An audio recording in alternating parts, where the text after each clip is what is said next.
अस्सलाम वालेकुम रहमतुल्लाहि व बरकातुहू। बिस्मिल्लाह वस्सलातु वस्सलामु अला रसूलिल्लाह अम्मा बाद। ये सवाल किया गया कि मर्द को कारोबार के लिए हिजरत करना लाजमी है?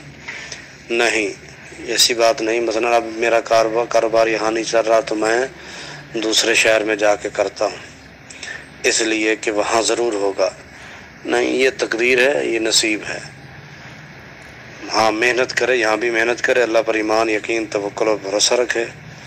और कारोबार के लिए हिजरत ये अकीदा गलत है।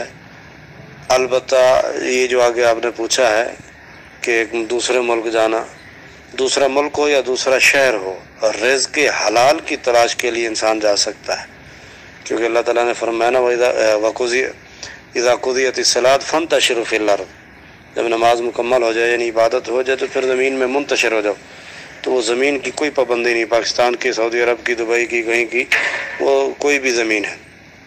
रिज़्क़ के हलाल की तलाश के लिए आपको एक से दूसरे शहर जाना पड़े, रिज़्क़ के हलाल की तलाश के लिए एक मुल्क से दूसरे मुल्क जाना पड़े, कोई हर्ज नहीं। लेकिन ये अकीदा रखना कि यहाँ मेरी दुकान नहीं चली तो लिहाजा अब मैं हिजरत करूँ, वो फलां इलाके में जाके वहाँ दुकान लगाऊँ, इसलिए भी वहीं चलेगी। हाँ, यहाँ अगर सिर्फ एक नज़रिए से आप हिजरत कर सकते हैं, अगर उस इलाके में शिरक ज़्यादा हो रहा आपके लिए, वहाँ सुन्नत पे मुकम्मल अमल पैरा होना मुश्किल हो रहा हो, तो आप उसके लिए हिजरत दूसरे शहर कर सकते हैं।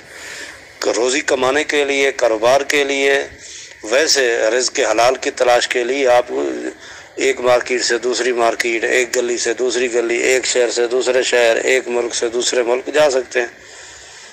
ये अल्लाह ताला ने जो तूने हमारे नसीब में रखा वो हमें दे। लेकिन जो पहली बात है कि कारोबार के लिए हिजरत, कि अब मेरा कारोबार यहाँ नहीं लिहाजा हिजरत ज़रूरी है, ये बात गलत है।